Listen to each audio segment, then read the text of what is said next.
Takže najprv sa prihlásime a ukážeme si dneska, ako sa vyhľadávajú skupinky a užívateľia na e-svetoch.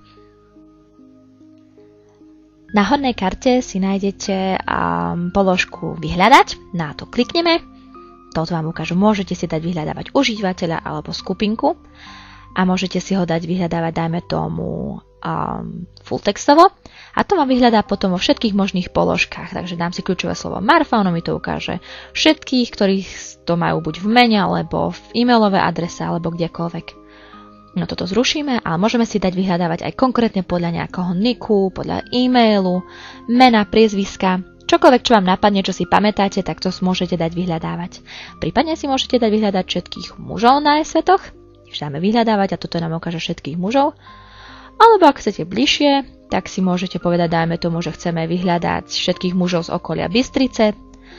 Takže si dáme Banská Bystrica, dáme vyhľadať. No a toto sú všetci mužovia odtiaľ.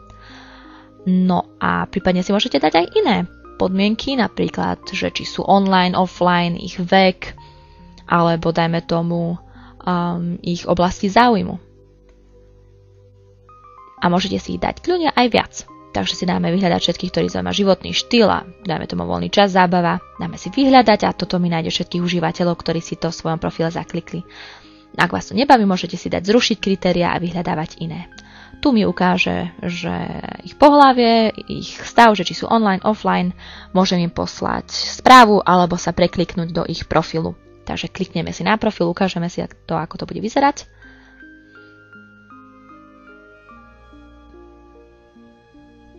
No takže takto by sme do toho preklikla, hneď mu tu môžem napísať na stenu, pozrieť si jeho profil a tak ďalej. Teraz si to ešte zatvoríme, ukážeme si ešte, ako sa vyhľadávajú skupinky. Takže klikneme si hore na vyhľadať skupinku. Tak. Takisto môžeme vyhľadávať full textovo, čiže dám nejaké kľúčové slovo alebo časť. A on mi to vyhľadá vo všetkých skupinkách, ktoré na e-svetoch sú. Alebo si to môžem dať vyhľadávať aj podľa iných kritérií, takže podľa názvu skupinky, podľa typu skupinky, popisu, čokoľvek, čo si pamätáme alebo čo nás zaujíma. Takže tu nám máme o nás, čiže to, čo si napíše skupinka do svojho profilu.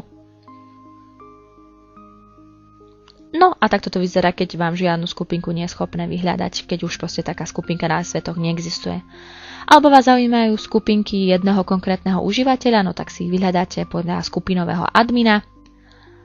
Čiže to sú skupinky, ktoré daný človek obsluhuje, adminuje im, alebo tak. Ďalej si môžete dať vyhľadávať podľa toho, či je privátna, verejná, podľa ich oblasti záujmu a tak ďalej. Takto to vyzerá, keď si chcete požiadať o členstvo v privátnej skupinke, do ktorej vám nie je umožnený vstup. Takže toto vám priamo pošle ego danému adminovi. On si to môže prečítať a udeliť alebo zamietnúť vám členstvo. No a keď je to vaša vlastná skupinka, tak sa môžete rovno do nej prekliknúť. Takže si to môžeme rovno ukázať. Kliknem si na ikonku profilu a ono mi to hneď otvorí moju skupinku. No tak si ju zatvoríme. Prípadne si môžete vyhľadať verejnú skupinku a keď vás zaujme, tak sa rovno do nej prekliknúť, lebo verejná skupinka znamená, že sa môžete do nej dostať bez toho, aby vám niekto udeľoval povolenie.